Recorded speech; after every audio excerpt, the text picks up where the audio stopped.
Hey there, motorcycle and power sports news. This is Jackie Van Ham. I am with my friend, Greg Castillo. We are here at Skidmark Garage checking out this awesome mini bike, and it's your ride of the week.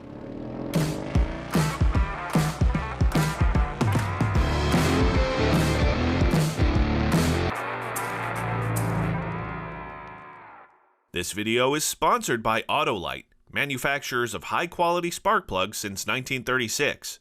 Visit Autolite.com for more information. Greg, thank you so much for taking the time to talk to us again. If there's one thing I can always expect from you, it's to expect the unexpected. And the other thing I always notice whenever I stop by to visit is you have got both ends of the spectrum going on at your benches at all times. You always have huge, like Goldwing, Virago, big bikes. Valkyrie, and then itty bitty little bikes. Yeah. What on earth is going on with this awesome little mini bike? First of all, what is this? It's somewhat of a hodgepodge, but when I started with it, the frame, the forks, it's a 1969 Lil Indian, L-I-L, Indian. And the company was started in Michigan by three brothers in the late 50s, early 60s. That means the garage door. All right, so the frame basically, when I got it, there was holes drilled everywhere. There was stuff welded to it. The motor plate had a bunch of extra slots for someone to put a bigger motor in it. The bike probably would have just came originally with like a 3-horse Briggs motor. Okay. What I wanted to do was I wanted to feature the motor. This motor here is a 1963 Tecumseh when it was the Lawson division. And then Tecumseh took them over. So the motor, it runs great. Original patina, all that stuff. I kind of wanted to highlight the motor. Everything you see on it is like, kind of like parts that I just had laying around. The wheels are actually off of a Fox racing go-kart from the 50s. The exhaust is brand new, triple chrome. The little gas tank is off of a Olson Rice motor, which was a little tiny, like 25cc that they'd use on some of the mini bikes, or like, you know, it was a little tiny 2-stroke motor, but. Yeah, I love this. This is so cool. Yeah, everyone said, put a bigger gas tank on. I was like, no, it's a little 3-horse. You know, you could ride around all day on this little tank, you know. Really? Yeah, it doesn't take much. But, you know, it was in real sad state when I got it.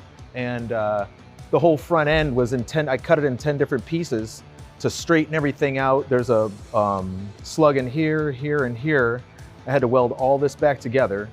It was just bent all, you know, no one wanted this thing. It was basically given to me, you know. Yeah. I said, I'm gonna display this motor, but I want to do something nice, you know, so.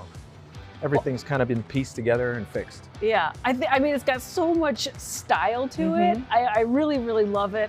This exhaust is beautiful. It caught my eye right away. I do love, like you were mentioning, the patina on the engine. Just a really cool little mini bike. And I had never heard of this company, Lil Indian, out of Michigan, you said? Yeah, and actually out of the three brothers, one of them's still alive, Ray, and I don't know how to pronounce the last name, but it's Michrina,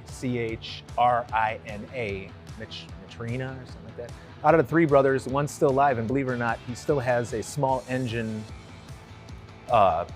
place that you could take a motor to and get it tuned up, or like an outboard motor. They still work on a small engine repair shop. He's a great guy. He actually still comes to some of the mini bike shows and hangs out and signs autographs and stuff. Because he really did, like him and his brothers started it in like the early 60s. I mean, I have a bike over here. It's a 1946 Hiawatha Doodlebug, which 1946. It was a mini bike, but it was more for adults to get around, you know, like. But the mini bike craze started when guys were racing go-karts, California, all over the place. They want a little pit bike. So Troy Ruttman, who was a racer, commissioned them and built like a couple mini bikes for him, and they sold quick. And then he built another one. And then so they turned it into a whole business. And by '69, like that was like their busiest or hottest year. They couldn't keep these things on the shelf, you know. So, but yeah, Ray's still around. And nice guy. Well, it's so interesting because I wanted to talk about this for a couple different reasons. One, I wasn't familiar with it at all, but two, you're right. I have seen definitely an uptick currently in like Coleman and some of the other mini bikes and small bikes like this in pit bike racing. So I figured we had to talk about it here on the show, and it's your ride of the week. Thank you, Greg, for taking the time to talk to us. No problem.